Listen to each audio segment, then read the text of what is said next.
Hello everyone and welcome back to another video. So we've had a huge Necron leak over the past 24 hours on the interwebs. So that's what we're going to be looking at today. But first, I just want to briefly talk about the new Forgebane box set, which has had a new Warhammer community article, and it has had now a price confirmation. So let's start with that. So the new Warhammer community article, which is in the link of this video if you want to go read it for yourself, has now confirmed that pre-orders for Forgebane are starting next week, or this week, let's say, since it is the start of the week. It's Monday now, so they go live for pre-order on the 17th, because GW always puts their pre-orders live on the Saturday. So the next Saturday is the 17th. So that means the following Saturday after that, which is Saturday the 24th of March, will be the actual release of the Forgebane box set. And sticking with Forgebane, we now have a definite price for the box. I know in my previous video we discussed that it was $160, which transferred into £95, but now we definitely have the price of £95. That is a definite price for this box set. This comes from a chap called John Scrivens, who I speak to on Discord, who runs a toy shop, or you work at a toy shop. Sorry, John, I forgot what you do there. I forgot your role in the business. But he got the stock list through, and it is £95 that they're going to be selling it for, so that's a definite price of £95 British pounds. I think this is fantastic. The price of some of the models, which if you work it out, I think it was £91.50, disregarding the new Armiger Knights and disregarding the new Necron HQ. So if you add the new Armiger Knights at, let's say, £40 each, and the HQ around £22, then the box really comes up to I think it was like £195, £196. So you're getting £200 worth of models for £95. So for me, that is fantastic value. I know I'm going to be splitting it with a friend. He's going to be taking some of the Necrons and stuff, so I actually think I may buy 2 boxes just to get more of those Armiger Knights, because that is a fantastic price for those 2 things. And on top of that, awesome news, we also have now confirmation that the Necron Codex is going to be arriving before the end of March. This is basically great business practice of GW. They're going to be releasing Forgebane, and then they're going to be releasing the Necron Codex, which means that if you are a Necron player or you want to get into the whole Necron scene, then this box set is going to be for you, and of course you'll probably get your Codex with it as well. So all in all, I think it's just great business sense. You can get a nice little starter army. You could probably split the box with a friend. I know that's what I'm doing. I'm having the Mechanicus stuff, and he's having the Necron stuff, and it falls into, you know, they get a brand new Codex as well, so he gets new models and a new Codex all at the same time. I'm probably going to say that maybe the Necron Codex is going to go on pre-order on the 24th, and then it's going to release on the 31st of March. So that's what I'm going to say. I know I put a video out a couple of days ago about a source who said he said the Forgebane box set was going to be out on the 31st. I'm wondering now if that chap got confused, and if it was the Necron Codex which was supposed to be releasing on the 31st, not the Forgebane box set. But we'll wait and see. That's just my personal opinion on that. Now on to the glorious good stuff, and well, the other stuff was good stuff as well, but this is even better stuff. This is the Necron leaks. We've had a massive amount of Necron leaks over the past 24 hours. I know I covered the dynastic codes the other day, but once I posted that, a couple of I think it was like half an hour later, 45 minutes later, we started to get like all these character stats and all these stratagems started leaking, and all the like social media feeds and stuff. So I'm just going to be covering them now, looking at all them, discussing them, going through them all, showing them all off, and all that kind of stuff. So let's start with stratagems, and the first stratagem is Solar Pulse. So Solar Pulse, this is one command point. It says Necron stratagem. Many Necron weapons contain pulsing orbs within which is bound the awesome power of a solar flare. It says use this stratagem after a Necron unit from your army has declared its targets in the shooting phase, but before any hit rolls are made, pick one of the enemy units that your unit is targeting. The enemy unit does not receive the benefit of cover against your unit's weapons in this phase. That reminds me of the Imperial Fist stuff, but basically if you play Imperial Fist, I do, I take the Imperial Fist trait when I play my 8th edition Necron Executioner armor, and I ignore or cover. It's really, really good if you've got like Hell Blasters and stuff like that. You can just rip through anything. It's really, really cool strategy. So yeah, that is very, very Imperial Fisty to me. A nice, good stratagem for 1 command point as well. Pretty decent. And the next one is Dimensional Corridor. Again, 1 command point, Necron stratagem. Necron monoliths can redirect a Tomb World's forces by projecting a series of short-range dimensional portals. This sounds pretty scary. Use this stratagem at the start of your movement phase. Select a Dynasty infantry unit from your army that is more than 1 inch away from any enemy model and remove it from the battlefield. Then set up the unit again so that you're wholly within 3 inches of a Dynasty monolith from your army and more than 1 inch away from enemy models. That unit counts as having disembarked from a monolith, and this turn cannot move normally. That seems pretty cool. It's like a get out of jail free card. Maybe you're about to be overwhelmed or something, and you can just use this and like, nope, I'm back over here now and you can't get me. So yeah, that seems pretty nice. It seems you can get out of trouble with that. Well, that's what it seems to me. I've never really played with monoliths, or actually I've never even played with Necrons at all. I've never really fought a Necron player at all. I'm trying to think when's the last time I played Necrons, and I think it was just like at the start of 7th edition, if I'm not mistaken. So my Necron experience goes way, way back. So I'm wondering how these chaps are going to be in 8th edition. Just looking at some of the stuff that they have, they seem quite scary. And the last stratagem in these leaks we have is Emergency Invasion Beam. Necron stratagem, 1 command point. Everything it seems so far which has been leaked is 1 command point. So it looks like some of the big Necron stratagems are very, very cheap. So that may be a pretty big thing for you Necron players. It says, before it is destroyed, the Necron construct shifts all power to its dimensional gateway, beaming in warriors to take its place. Use this stratagem when the last Dynasty, Night Scythe, and / or monolith from your army is destroyed. Before removing the model from the battlefield, you can immediately set up a friendly Dynasty unit still on their Tomb World, wholly within 3 inches of the Night Scythe / monolith and more than 1 inch away from any enemy model. So it looks like you basically, if you destroy this and you use this, you basically get like a new unit of Necron models, it sounds like, or it seems like. So that is pretty decent. So even if you destroy something, you can still put something in its place to carry on the purge and take the fight to your enemy. And of course with leaks we have some stats now for vehicles and characters and stuff. I thought I'd start off with Imhotep the Stormlord. He's probably one of the most well-known characters when it comes to Necrons. You can see at the top here it's 10 power for Imhotep. His stats are movement 5 inches, weapon skill 2+, ballistic skill 2+, strength 5, toughness 5, wounds 6, attacks 3, leadership 10, and saves are 2+. That is basically Guilliman-esque, as I like to say. Those anytime I see a save of 2+, it just reminds me of Guilliman, or I should say now Custodes as well, since Custodes have a save of 2+ across the board for all their units. Onto his weapons, he has something called Gauntlets of Fire, range 8 inches, type assault d6, strength 4, AP is 0, damage is 1, and the abilities is this weapon automatically hits its target. So that's pretty nice. You just basically hit your target, but it is got a, well, I'd say the downside, not really a downside, but the downside to it is that the range is 8 inches, so you have to be very, very close to actually use this weapon. The staff of the destroyer, this is in shooting, is 18 inches, assault 3 is the type, strength 6, AP -3, and damage is 2. Staff of the destroyer, if you're using it in melee, of course range is melee, type is melee, strength is +1, AP is -3, and damage is 2. On to his abilities, and he has a lot of abilities. So the first one is Therian of the Sartek Dynasty. Imhotep the Stormlord can use his My Will Be Done ability twice a turn, but only if you choose friendly Sartek infantry units to be affected by it both times. The next one is Lord of the Storm.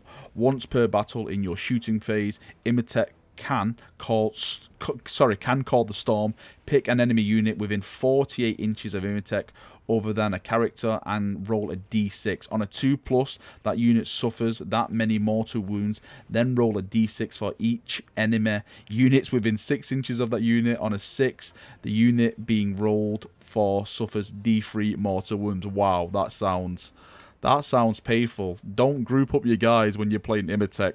That is the first thing that hits me from that. If probably knowing me, that would probably work against me and probably just wipe out my entire Primaris force. I'd be crying by the end of probably turn 1 playing against someone with Imatech the Stormlord. The next one is Undying. Imatech the Stormlord regains D3 lost wounds at the beginning of your turn rather than 1 from his living metal ability. The next one, My Will Be Done. At the beginning of your turn, choose a friendly Necron infantry unit within 6 inches of Imatech the Stormlord. Add 1 to the advance, charge and hit rolls for that unit until the beginning of your next turn. A unit can only be chosen as a target of this ability once in each turn. The next one is Blood Swarm Necro Scarabs. That sounds absolutely amazing. You can reroll hit rolls of 1 for friendly units. You can reroll hit rolls of 1 for friendly units of the Sartech flayed ones that are within 12 inches of Imatech the Stormlord. So you probably just want to group all those around Imatech and just like go in as like one big unit, because you're going to be getting your rerolls on ones, which is pretty good. Grand Strategist is the next one. If your army is Battleforged, you receive 1 additional command point if Imatech the Stormlord is your warlord. So that's pretty nice as well. Like I just mentioned before, from the stratagems that we've seen, we've only seen, well, the ones I've seen are all 1 command point, so it looks like the Necron stratagems are looking very, very cheap. So if you had this guy with Battleforge and you get 1 additional command point, it means you can start using more stratagems, which is pretty nice if you're one of those people that just spam stratagems. Phase Shifter is the last one. It says Imatech the Stormlord has a 4+ invulnerable save, of course, because he's Imatech the Stormlord. All in all for that character, Imatech the Stormlord, for me, just reading that, this is the first time I'm reading this. That is scary as balls. That is making me very, very scared of going against Imatech.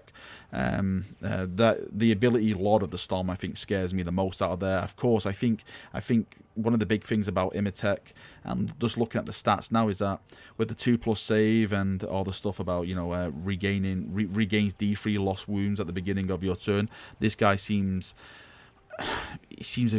it's going to be a pain to kill him. So I would probably prioritize of taking this guy down as fast as bloody possible, because with that save of 2+ and regaining all the wounds and all the other abilities you get, he's going to be a very, very big problem when you go against him. And moving on to the next one, it is Tomblade's Power 5. So let's quickly go through the stats. So the movement for these are 14 inches, weapon skill is 3+, ballistic skill is 3+, strength 4, toughness 5, wounds 2, attack 1, leadership 10, and save is 4+. It does say that this unit contains 3 Tomb Blades. It can include up to 3 additional Tomb Blades, power rating 5+, or up to 6 additional Tomb Blades, power rating 9+. Each model is equipped with 2 Gauss Blasters. So the weapons we have for these are Gauss Blaster, which is range 24 inch, type Rapid Fire 1, strength 5, AP -2, damage 1. We've got Particle Beamer, again 24 inches, type is Assault 3, strength is 6, AP is 0, damage is 1. And the last thing we have is Telsar Carbine, 24 inches range. Once again, everything's 24 inches on these guys. Type Assault 2, strength is 5, AP is 0, damage is 1. And it says, and the abilities for this weapon, each hit roll on 6+ with this weapon causes 3 hits instead of 1. So if you can get some good rolls with the carbine, then looks like you can be doing some nice damage across the board. Moving down to the war gear options, it says any model may replace its 2 Gauss Blasters with 2 Telsar Carbines or Particle Beamer. Any model may take shield vines. I can't bloody pronounce that word. Shield veins, let's just say that. Any model may take a Nebuloscope or a Shadow Loom. Sorry, let me try and do that. A nebulous scope or a shadow loom. Bloody hell, I'm tripping over my tongue today. And if we go down to the abilities, it says reanimation protocols, page 82. Of course, we don't have page 82. I wish I had page 82. If we go down more, it says evasion, engrams. It says your opponent must subtract 1 from hit rolls that target this unit in the shooting phase. That's very, very cool. Shield veins. A model with shield veins has a save characteristics of 3+. So if you take those veins, then you're dropping turn your save from 4+ to 3+, which is pretty nice. And Shadow Loom, a model with a Shadow Loom has a 5+ invulnerable save. That's very, very nice. And the Nublobe, and sorry, I've been doing it again. The Nebulous Scope models do not receive the bonus to their save for being in cover against attacks made by a model with a Nebula Scope. Again, very Imperial Fisty, ignoring cover. How dare they take my Imperial Fist stuff? It's us Imperial Fist that should ignore cover, not you, vile Xenos. And carrying on with another big unit. This one is looking just scary just looking at it now. This is the Transcendence Satan.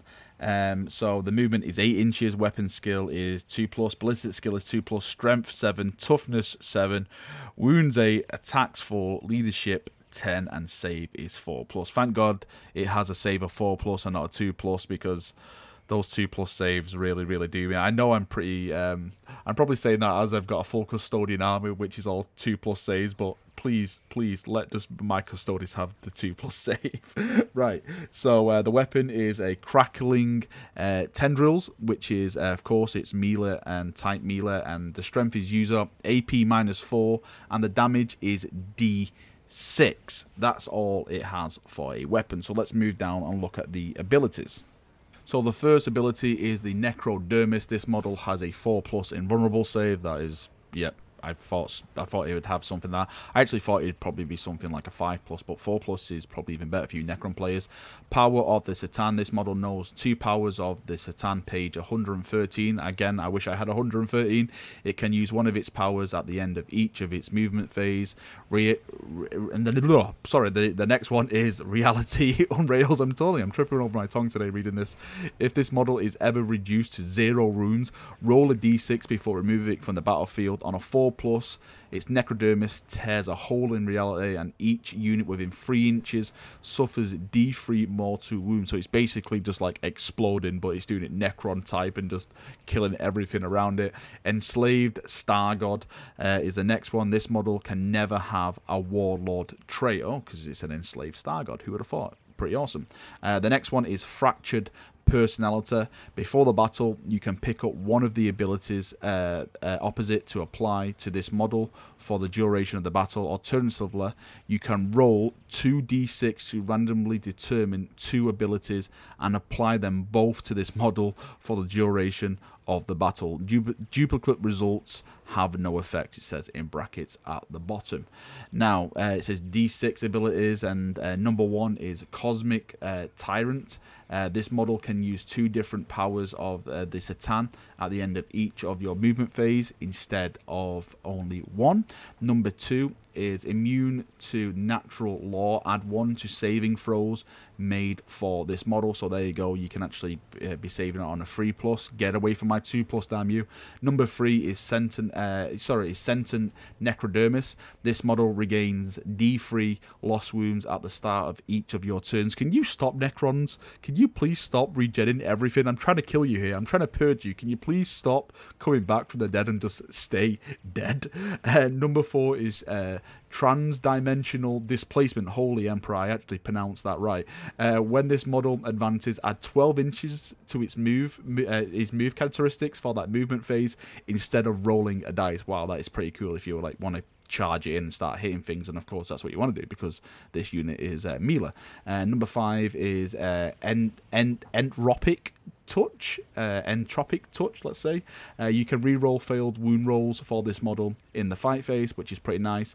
And number 6 is Riving Worldscape. Enemy units do not receive a bonus to their saving throws for being in cover whilst they are within 12 inches of this model. Stop it. This is Imperial Fist. I keep coming back to this. Stop it.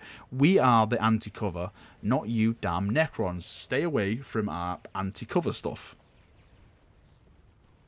And the last big thing we have is a vehicle, the Tesseract Vault. So here we go. So the movement is the way it works now in the 8th edition. So if you've got 15 to 28 plus wounds, the movement is 8 inches and ballistic skill is 3 plus. Powers of the Satan is 3. If you've got between 8 to 14 wounds, the movement is 6 inches, the ballistic skill is 4 plus, and the powers of the Satan is 2. If you've got between 1 and 7, the movement is 4 inches, and the ballistic skill is 5 plus, and the powers of the Satan is 1. Weapon skill is 6 plus, strength is 8, toughness is 7, and of course, like we said at the start, the wounds are 28, attacks 3, leadership 10, save is 3 plus. It says the Tesseract Vault is a single model equipped with 4 Telsa spheres. Now the weapon is a Telsa sphere and the range is 24 inches, type assault 5, strength 7, AP is 0, damage is 1, and it says the abilities: each hit rolls of 6 plus with this weapon causes 3 hits instead of 1. Again, if you can get some nice rolls with this, then you're going to be doing a lot of damage. Moving on to the abilities, living metal, page 82. Again, I wish I had page 82. Powers of the Satan is the next one. This model knows 4 powers of the Satan, page 133. Stop teasing me and give me this damn codex, damn you. It can use a number of different powers of the Satan equal to the numbers in the damage tables above at the end of each of your movement phase, which is very, very nice. The next one is Transtemporal Force Field. Holy Emperor, I bloody pronounced that one right. Why can I not pronounce like the small words, but I'm getting all the big ones right today? It says this model has a 4 plus invulnerable save, and the last ability on this is Vengeance of the Enchained. If this model is reduced to 0 wounds, roll a d6 before removing it from the battlefield. On a 4 plus, the Transcendence Satan contained within it takes their vengeance on each unit within 2d6, suffers d6 mortal wounds. Again, you probably want to be shooting these things from range, because if you're attacking it with like close quarter combat or you got stuff next to it, then they're probably going to die in Necron fire and lightning, whatever they bloody blow up in. So yeah, I would probably advise is to shoot this thing from range and just be a nice little happy bunny. It's probably best if you try and shoot it within the Necron line, so it just like kills everything around it itself. Don't charge it. Don't be a Valrak and charge this in an actual open field. And that's it. That's all we have Necron leaks for now. Of course, probably knowing my luck is that as soon as I post this video, we'll get a huge bunch of other Necron leaks. But hey, I'll just probably just make another video and just share that with you again. This has been a nice, healthy, long video, I think. I've tripped up over a few Necron words, but I think I got there in the end. Tell me what you think about this. Are you very, very happy with all the Necron stuff that I've just been showing off and just been speaking about in this video? I know my previous video about the dynastic codes, the feedback I was reading, because I'm not really a Necron player, but the feedback I was reading from Necron players is that they actually liked some of the stuff which I was discussing and which I shown off in the video. They were very, very happy how things are turning out. One of my big things I would absolutely love to do this year is actually fight against someone who has a Necron army. So if you're, let's say, if you're in the UK and you want to get down to Warhammer World sometime within this year and you want to battle me, again, I am kind of a new player, so you have to take it easy on me a bit. But if you are a Necron player and you want to scrap it out, then I would love to fight you, because I've never really fought a Necron player, and it's one of the things I would actually really want to do. So send me a PM, I'll come over to my Discord and send me a PM, and maybe we can sort a match out and meet up at Warhammer World and do a nice little purge. Right, that's it for me. I hope you've enjoyed the video. I hope I've passed on some information. Again, tell me what you think about all this stuff, good or bad. Let's just have a nice healthy conversation about it. Let's all not snap at each other like happens on like other stuff. It's just a game at the end of the day, isn't it, lads? Let's all have some fun. Right, I'm done. Thank you for watching. Have a great week, and don't worry, it was going to be weekend very soon, and the Forgebane pre-orders will be here. I'm going to buy all of them. So yep, thanks for watching, and bye bye.